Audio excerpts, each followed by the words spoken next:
신앙은 신선 노름이 아니다 라는 제목으로 말씀 증거합니다. 신앙은 신선 노름이 아니다. 창세기는 기원의 책이죠. 세상의 시작을 얘기하고 사람의 시작을 이야기하고 또 죄의 시작을 이야기합니다. 수많은 시작이 창세기에 기록이 되어져 있습니다. 특별히 죄의 시작에 대해서 우리가 살펴보면 죄는 구체적인 죄악으로 드러나게 되죠.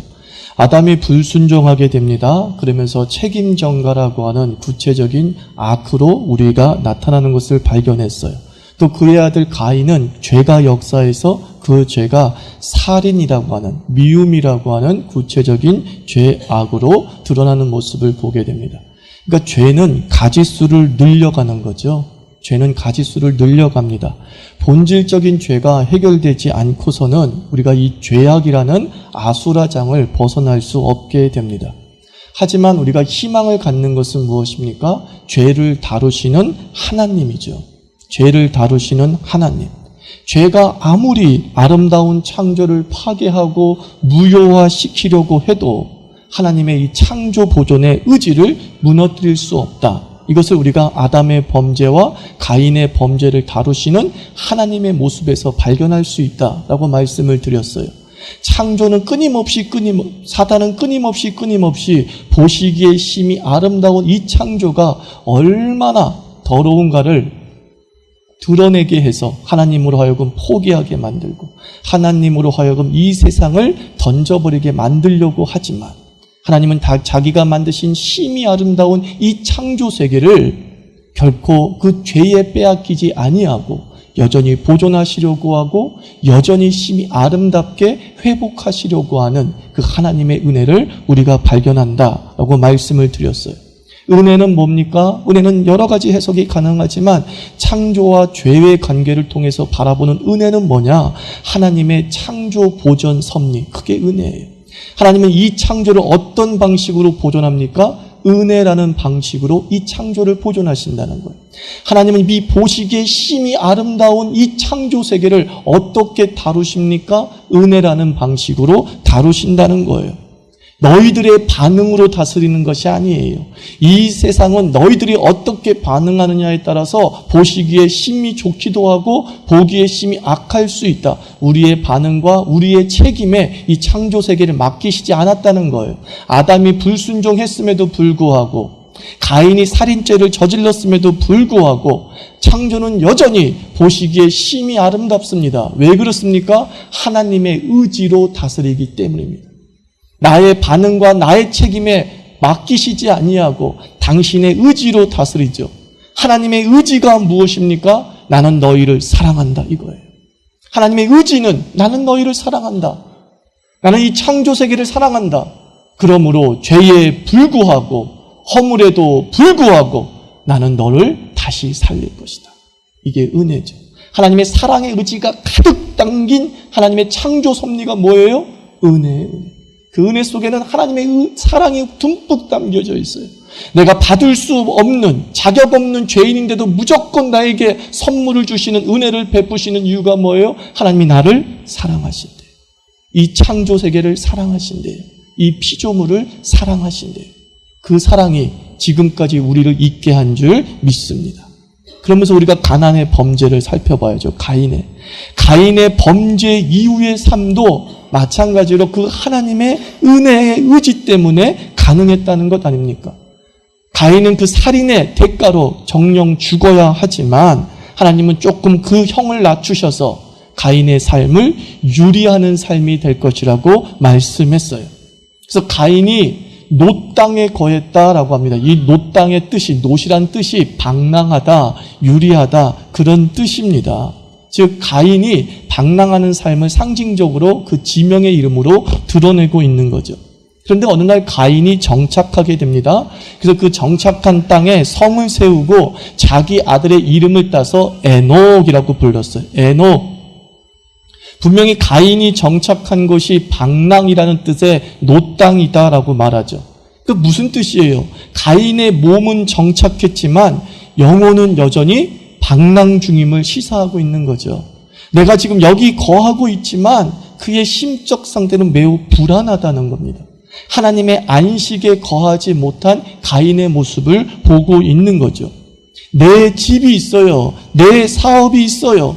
그럼에도 불구하고 뭔가 허전합니다. 이 정도면 이루었다라고 생각이 드는데 여전히 허전하죠. 그것이 가인의 삶인 거예요. 버젓하게 성을 세웠어요. 버젓하게 성취라는 것이 있어요. 근데 뭔가 방랑률이라고 하는 노쇠 허전함이 내 삶에 있는 거죠. 그것이 가인의 삶이라는 겁니다. 결국 말씀이 우리에게 주는 게 뭡니까? 하나님 안에 거하지 못하는 한 참 평안은 없음을 가르쳐 주는 거죠.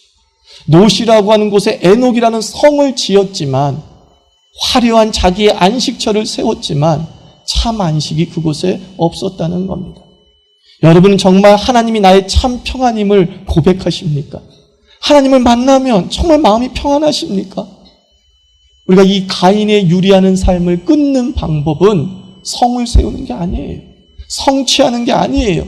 뭔가 보란듯이 성공의 자리에 오르는 것이 아니라 내 삶이 정말 정착돼서 안식을 얻으려면 하나님 안에 거하기를 축원합니다. 하나님의 지성소에 우리가 들어가야 되는 거죠. 다윗이 그 화려한 자기의 궁전에 있다 할지라도 내가 주의 장막에 있기를 더 원한다라고 했어요. 그 하나님을 만나는 지성소, 볼품 없는 텐트인데 그곳에 하나님이 거하시기에 내가 그곳에 거함이 좋다라고 고백을 하지 않습니까? 우리가 성을 쌓기 전에 저는 여러분들이 성막을 먼저 쌓기를 축원합니다. 하나님을 만나는 장소가 우리에게 필요하죠. 내가 사는 장소 이전에 내가 주님을 만나는 장소가 우리 인생에 먼저 건축되어야 하는 겁니다. 저는 가인의 그 방랑과 그 허전함이 저는 가인의 치유 과정이었다라고 생각합니다. 저는 가인을 조금 좋게 해석해 보고 싶은 겁니다. 너무나 가인이 욕만 먹잖아요. 가인이 이 방랑 그 과정이 치유였다라는 것을 왜 그렇게 생각했냐면 아들을 낳았는데 그 아들의 이름이 뭐래요? 16절 에녹이라고 했습니다. 에녹의 뜻이 뭐냐면 봉헌하다, 바치다 그런 뜻이에요. 그러니까 가인이 아들을 낳고서 그 아들을 누구에게 드렸다는 거예요? 하나님께 드렸다는 거예요. 그 에녹이라는 이름 속에 하나님에 대한 감사가 담겨져 있어요. 가인이 비록 자기 아들 피부치 아벨을 죽인 천인공노할 죄인이지만 그 죄인을 용서하시고 죽이지 아니하시고 삶의 기회를 주신 그 하나님에 대해서 너무 감사하기 시작했다는 거예요. 내가 죽어야 되는데, 내가 사람을 만나면 반드시 보복당해야 되는데 하나님이 나를 지켜주셨구나. 감사합니다. 감사합니다. 나를 보호하시고 이렇게 살게 해주시니 감사합니다. 내 아들은 당신께 드립니다. 내 아들은 당신께 바칩니다.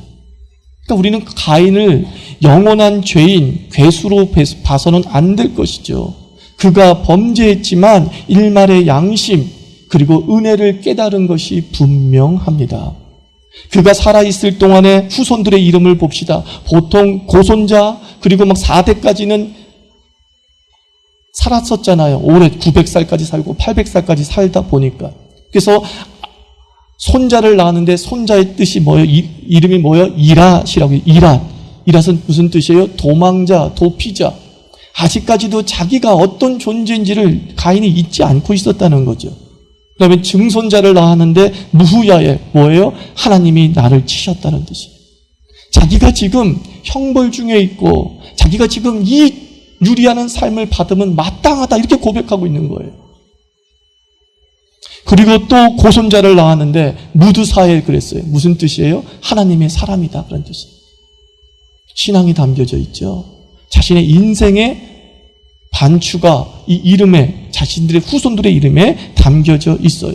그리고 그 무드사엘까지는 별다른 이상, 징후나 죄악의 확산에 대한 기록이 전혀 없어요. 그저 이들을 낳았다라고만 기록되어져 있어요. 이것은 무엇입니까? 가인의 경건 생활의 결과였다라고 가늠할 수 있습니다. 가인이 비록 천인공노할 죄인이었지만 그는 하나님의 용서를 체험하면서 양심의 가책을 느끼고 그 은혜에 걸맞는 삶을 살려고 몸부림쳤다는 거죠. 무엇이 가능하게 했어요? 그가 허전함, 그가 노땅이라고 하는 방랑의 삶을 살면서 자기 자신을 자꾸 돌아보게 되는 거죠. 인생에 허전함이 몰려오고 허무함이 몰려올 때, 성을 지었음에도 허무함이 몰려올 때 자기 인생을 자꾸 돌이켜본 거예요. 내가 은혜 안에, 내가 이 하나님의 은총 안에서 벗어났었지. 내가 주의 말씀에 불순종했었지. 자기를 반추하면서 후손들에게 자기의 신앙을 이야기했다라고 말씀드릴 수 있어요. 하나님의 은혜를 체험한 사람은 제일 먼저 죄인의식을 느낀다고 하지 않습니까? 은혜가 역사할 때 가장 먼저 나타나는 현상이 나 같은 죄인이에요. 내가 죄인 중에 괴수구나. 이 죄인의식을 체험하는 거예요. 은혜가 기쁘기만 한 것은 아니에요. 나의 죄를 적나라하게 폭로한다고요. 저는 고등학교 때 이 은혜 체험을 했었죠. 고등학교 2학년 때 수련회 때 은혜 체험을 했어요. 은혜 체험은 얼마나 기쁜 겁니까? 그렇게 눈물이 나왔어요. 17살이 죄를 져봤자 무슨 죄를 지었겠어요. 근데 그렇게 내가 나쁜 놈이더라고요. 엉엉 울었어요. 나도 몰라요. 집회가 진행 중이었대요. 근데 정신 차려보니까 한 3시간 흘렸나 봐요. 내 주변에 눈물이 가득하고 콧물이 가득해. 내 주변에. 선생님이 그래 나를 스톱을 못 시켰대. 너 뭐 했니? 나 그랬어. 제가 고백했어요. 내가 너무 죄인이더라고요. 나 착하게 살았거든요. 17살까지. 근데 그렇게 내가 나쁜 놈인 거예요. 하나님, 내가 죄인입니다. 내가 죄인입니다. 하나님이 나를 만나게 하시기 위해서 죄를 깨닫게 먼저 하시는 거예요. 의인은 없나니? 하나도 없잖아요. 누가 하나님을 만나는 줄 아십니까? 자기가 죄인임을 깨달은 자예요. 내가 참 의롭다. 내가 온전히 산다. 하나님 만나지 못합니다. 하나님께서는 건강한 자에게는 의원이 필요 없다. 병든 자에게 의원이 필요하다. 죄인에게 주님이 만나주시는 거죠. 그리고 나서의 깨달음, 그 다음 죄인의식이 느낀 다음에 나오는 현상이 뭐예요? 깨달음이 오기 시작하는 거예요. 자각증상이라고 하죠. 이제 내가 하나님의 자녀구나. 내가 구원받은 백성이구나. 내가 은혜를 입은 자구나. 그러면서 생각하는 거예요. 그러면 어떻게 살 것인가? 이거죠. 제가 그 은혜를 체험했을 당시 어렸을 때부터 그냥 집안에서는 너 목사 되라 그랬어요. 고등학교 그 은혜를 체험하기 전까지 억울했어요. 왜 엄마는 서운해가지고 나를 목사 되게 만드냐고. 난 다른 거 하고 싶다고. 근데 그 죄인의식을 깨달은 다음에 내가 어떻게 살 것인가 답이 온 거예요. 그래, 목사로 살아야지. 그 전까지는 뭐예요? 엄마가 목사 시키려니까 어쩔 수 없이 끌려가는 거야. 그럼 내가 죄인의식을 느끼고 깨달음이 온 다음부터는 내가 이렇게 살아야지 라는 선이 그어지기 시작한다는 거죠. 은혜는 두 가지가 함께 가는 거예요. before와 after가 동시에 나타나는 거예요. before의 죄를 보는 거죠. 바울도 그러하지 않았습니까? 내가 죄인 중에 괴수라고는 before를 보았잖아요. 그러나 before만 있었던 게 아니라 after가 있었잖아요. 나를 충성되이 여겨 사명자로 여기셨으니 내가 이방인의 사도로 사노라. 사명이 나타나는 거죠. 깨달음이 연결되어지는 거죠. 그리고 세 번째가 뭔지 아십니까? 은혜를 나누고 표현하기 시작하는 거예요. 죄인의식을 느끼고 깨달은 뒤에 이 은혜 내 안에 감출 수가 없어서, 이 하나님의 은총 내 안에 감출 수가 없어서 나누기 시작하는 거예요. 오 놀라우신 하나님, 나 같은 죄인 살리신 그 예수 그리스도의 죽으심과 부활의 영광을 나누기 시작하는 거죠. 저는 가인이 최소한 그가 살아있을 동안에 자녀 교육 성공했다고 보는 이유가 여기 있어요. 가인은 억울해! 라고 하지 않았죠. 내가 왜 이렇게 살아야 돼? 야, 하나님이 날 이렇게 만들었어. 자녀에게 그렇게 얘기했다면 자녀들 이름은 바뀌었을 거예요. 복수, 이런 식으로 다 이름을 지었을 거예요. 하나님에 대한 반항. 그러나 그 이름 속에 가인의 자녀 교육이 나타나는 거예요. 가인은 앉혀놓고 뭘 얘기한 거예요? 내가 은혜를 받았다. 그 얘기하고 있는 거죠. 얘들아, 내가 은혜를 받았다. 내가 살인자거든? 근데 내가 은혜를 받았다. 내가 하나님께 놀라운 은총을 받았다. 여러분들, 여러분의 자녀가 2대, 3대까지 신앙이 계속 전수되기를 원합니까? 자녀 앉혀놓고 은혜 얘기하세요. 헛된 얘기하지 마시고요. 하나님이 내게 베푸신 놀라운 은혜가 무엇인지, 내 부족에도 불구하고, 내 재능에 결핍에도 불구하고 그 하나님이 나에게 어떻게 은혜를 베푸셨는지, 그것이 우리의 신앙이 4대가 가고 1000대가 가게 되는 역사일 줄 믿습니다. 자녀교육은 뭐라고요? 은혜를 말하는 거예요. 감사를 말하는 거예요. 그 하나님이 우리 공동체를 통해서 어떤 역사를 허락하셨는지 그것을 말하는 게 자녀교육이에요. 그러면 그 아이는 교회 안 떠나요. 왜 우리 아이가 교회를 떠납니까? 은혜를 들어본 적이 없거든요. 감사를 들어본 적이 없거든요. 그리고 스스로 결정할 수 있는 나이가 되었을 때 떠나버리는 거죠. 그 속에 은혜가 포지셔닝 되지 않았기 때문입니다. 가인도 이러할진데 생각해보세요. 우리는 가인은 한 번도 곰곰이 생각해보지 않았잖아요. 멸시만 했잖아요. 이런 인간 다 있어. 근데 우리는 가인이 맞잖아요. 우리가 아벨에 가까워요? 가인에 가까워요? 우리는 가인에 가깝다고요. 하나님 앞에 영적 실패자, 이게 우리라고요. 근데 그 영적 실패자가 다시 하나님 앞에 재기했다. 난 그게 가인 이야기라고 보는 겁니다. 하나님 앞에 불순종했던 영적 실패자, 그가 다시 신앙으로 재기했다. 그것이 범죄 이후의 가인의 삶이었다라고 생각을 합니다. 근데 이 모든 기저에는 뭐가 있어요? 주의 은혜. 내가 너를 사랑한다. 난 너를 포기하지 않는다. 네 반응에도 불구하고 네가 어떤 반응을 보이든지 간에 그 반응이 내가 너를 향한 사랑을 끊을 수 없노라. 그것이 로마서 8장의 이야기잖아요. 적신이나 환난이나 공고나 기근이나 핍방이나 그 어떤 것도 그리스도의 사랑에서 우리를 끊을 수 없노라. 아멘입니까? 아멘. 그 사랑이 여기까지 우리를 만들어 오신 겁니다. 여러분들도 하나님께서 신앙의 재개를 허락하실 것입니다. 가인에게도 허락했는데 우리에게 당연히 신앙의 재개를 허락하실 것입니다. 그리고 여러분의 자녀들의 이름 속에 신앙이 담기고 여러분의 자녀의 인생 속에 하나님의 감사가 담기는 그런 역사가 충만하기를 주의 이름으로 축원합니다. 그래요. 이제 가인이 4대손까지 내려갔어요. 4대손까지. 우리는 2세, 3세 가기도 힘드는데. 그런데 5대손인 람에게 들어와서 이제 문제가 발생하잖아요. 람에게 문제 23절, 24절 보면 람에게 아내들에게 이르되 아다와 실라여 내 목소리를 들으라. 람에게 아내들이여 내 말을 들으라. 나의 상처로 말미암아 내가 사람을 죽였고 나의 상함으로 말미암아 소년을 죽였도다. 가인을 위하여는 벌이 7배일진데 라멕을 위하여는 벌이 77배이다. 5대손이 말이죠. 자기 할아버지처럼 사람을 죽였어요. 근데 사람을 죽인 이유가 뭐냐면 기분 나쁘다고 죽인 거예요. 너무 기분 나쁜 거예요. 나를 기분 상하게 했어. 그래서 죽여버렸어. 여기까지는 좋아. 근데 스스로 형벌을 얘기해요. 가인을 위해서는 7배이지만 나를 위해서는 77배이다. 스스로 형벌을 매기는 거죠. 이 말은 무슨 뜻인지 아십니까? 라멕이 권력을 가진 자다, 그런 뜻이에요. 지금 이 시대의 라멕이 그냥 단순한 개인 라멕이 아니에요. 권력자 라멕이에요. 스스로에게 형벌을 매길 수 있을 정도면 권력자 라멕이죠. 기분 나빠서 사람을 죽일 정도면 대단한 힘을 가졌다라는 거죠. 왜 갑자기 이런 일이 벌어졌을까? 잘 내려오던 신앙이 끊기게 된 이유가 뭘까? 곰곰이 생각했어요. 근데 참 성경의 배치가 재밌지 않습니까? 성경의 배치가 람에게 범죄를 먼저 얘기해요? 람에게 자녀들의 이야기를 먼저 얘기해요? 그죠? 자녀들의 이야기가 먼저 나오죠? 그죠? 자녀들이 아다가 누구를 낳고 실라가 누구를 낳았어요. 첫째 부인은 누구를 낳고 둘째 부인은 누구 낳은 얘기를 한 다음에 람에게 범죄 이야기가 나온단 말입니다. 이게 뭔지 아십니까? 람에게 아들들이 세상에서 말하는 성공을 이루었다는 거예요. 일가를 이루었어요.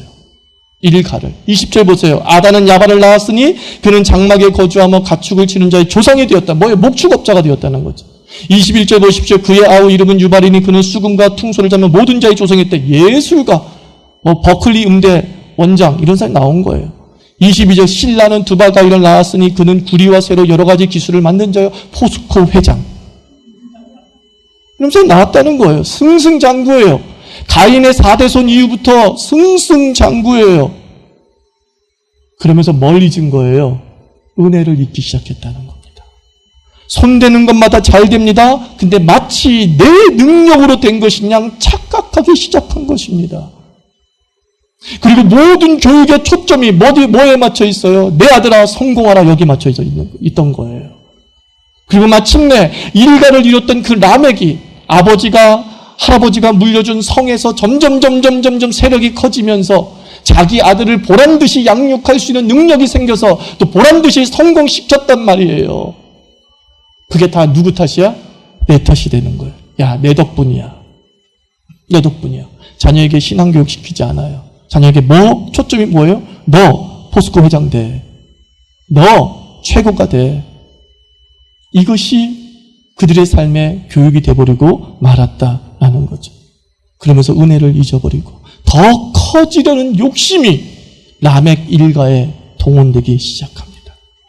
저는 요즘에 어떤 한 기독교 기업을 보면서 안타깝습니다. 20여 년 전에 기독교 기업이라고 노골적으로 드러내면서 참 기독교인이 그 물건 많이 팔아주고 젊은이들이 그 저임금의 회사임에도 불구하고 대학 졸업자들이 그래도 예수는 잘 믿게 해주겠다는 마음으로 그 회사 많이 들어갔죠. 아주 유명하죠. 저 기업, 저 임금으로 유명하고 비정규직을 대표적으로 해고한 회사가 되고 엊그저께 뉴스에 나오더라고요. 한국의 디자인을 중국 사람에게 베끼게 만들어서 역수입해서 그걸 들어오게 하는 거예요. 전 생각이 들었어요. 초심을 잃었구나. 잘 되니까 초심을 잃었구나.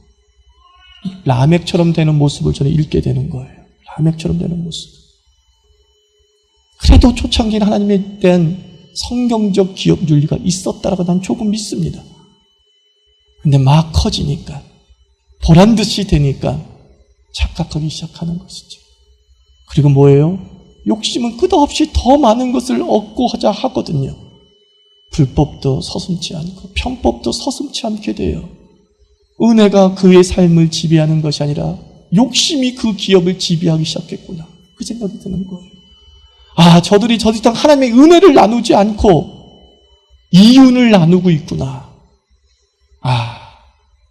끝이구나 하는 생각이 들더라고요. 저는 그래서 여러분들, 우리 그리스도인이 착각하지 말아야 될 것은 기독교인 정치는 있지만 기독교적 정치는 있지만 기독교 정치가는 없는 거예요.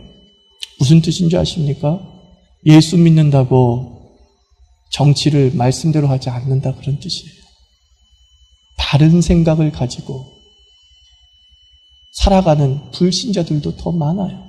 우리에게 중요한 건 기독교 정신을 가진 자들을 기업가로, 하나님의 사람 지도자로 선출해야 되는 거지. 그리스도인이란 이유로 무조건 한 편씩 던지면 큰 문제가 발생하죠. 우스갯소리로 얘기할까요? 우리 이명박 전 대통령이 출마했을 때 다들 장로를 대통령으로 뽑아야 된다 그랬어요. 근데 라이벌이었던 정동영 씨는 안수 집사였어요. 그래서 얘기합니다. 장로한테 밀렸다고. 우습지 않습니까? 너무 우습잖아요. 정신이 중요한 거예요. 근데 라멕 일가는 정신이 지배당한, 세상의 욕심에 지배당함으로 말미암아 어느 순간 다 끊어져 버리기 시작했다는 겁니다.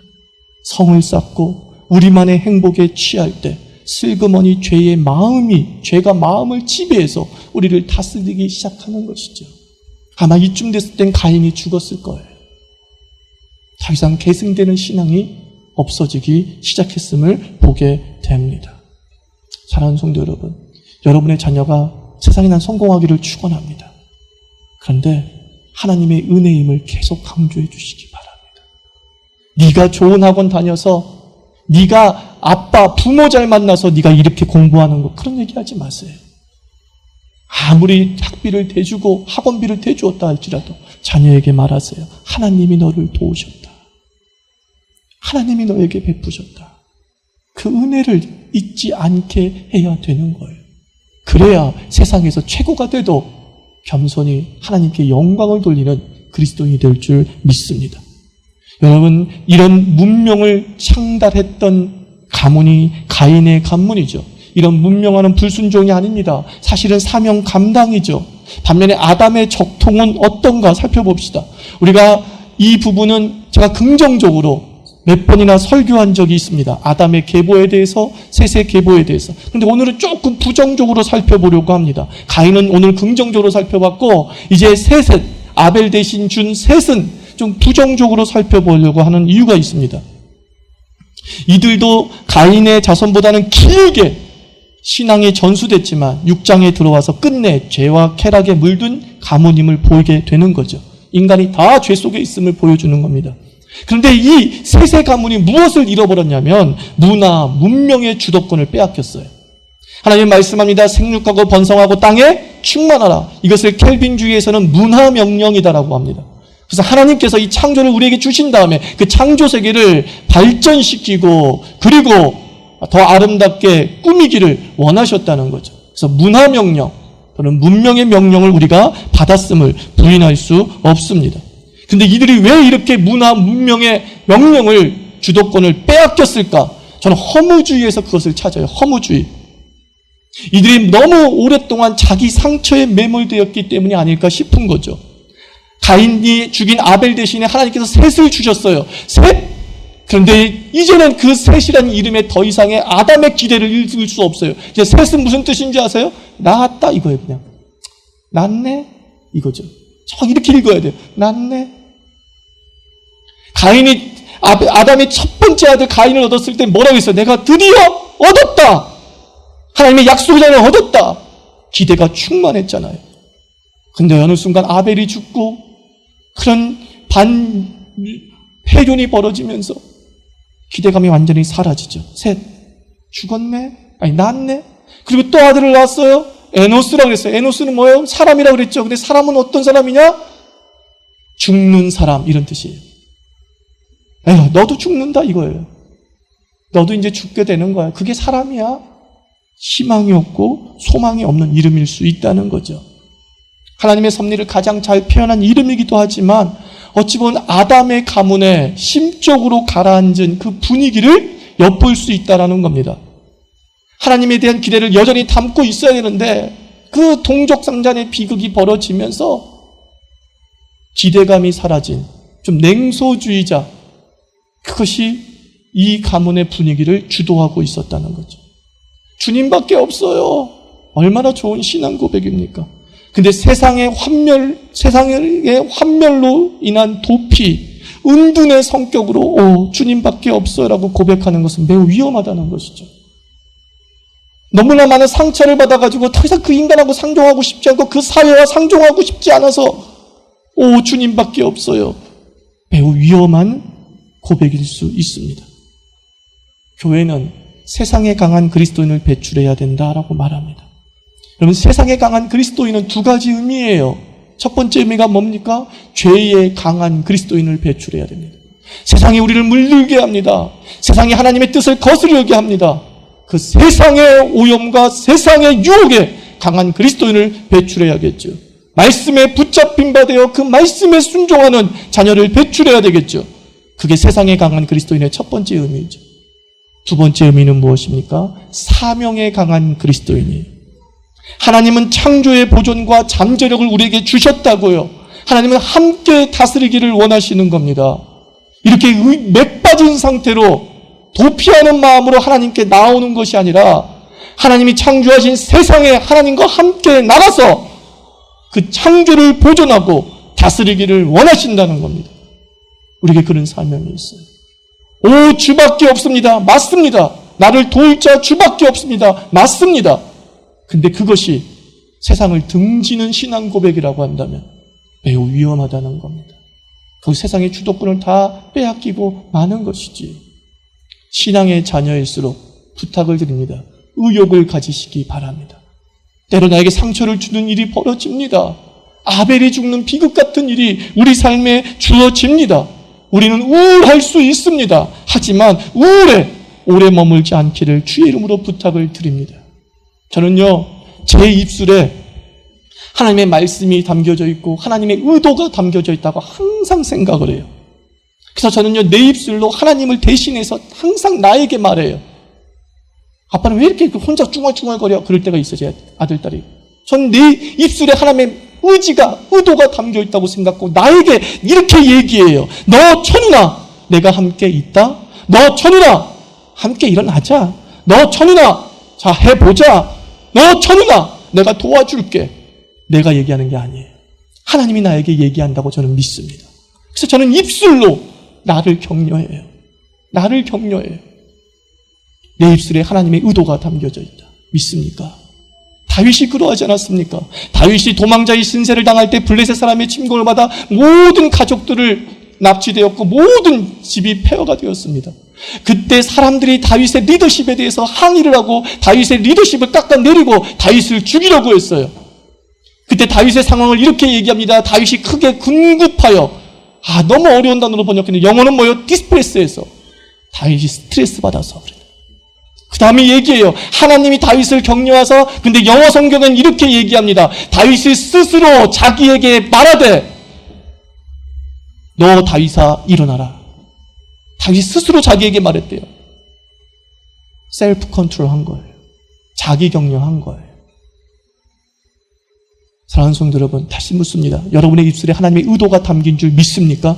아멘. 그러하다면 그 허무와 그 냉수 속에 머물지 마시고 얘기하세요. 우를 향해 얘기하세요. 너 하나님의 사람아, 너에게 이 창조를 내가 맡기었노라. 너에게 이 보존을 너에게 맡기었노라. 일어나자. 그래야 해서 여러분, 세상의 주도권을 빼앗기는 그리스도인이 아니라 다시 세상을 하나님의 뜻대로 이끌어가는 영적 리더십이 충만하기를 주의 이름으로 축원합니다. 신앙은 산속에 들어가는 것이 아닙니다. 신앙은 광장이에요. 삶의 현장에서 하나님이 나에게 역사하심을 보여주는 것이죠. 하나님이 이 땅의 다스림을 보여주는 것이죠. 의욕적으로 살기를 주의 이름으로 축원합니다. 오늘 예수 그리스도의 이름으로 여러분에게 명하노니 그 부활의 권능과 능력으로 세상과 맞서 싸워 이길지라. 같이 기도합시다. 하나님 피하지 않게 하시옵소서. 피하지 않게 하시옵소서. 그리고 내가 내 자녀에게 하나님의 이 은혜의 역사를 온전하게 드러내게 하여 주시옵소서.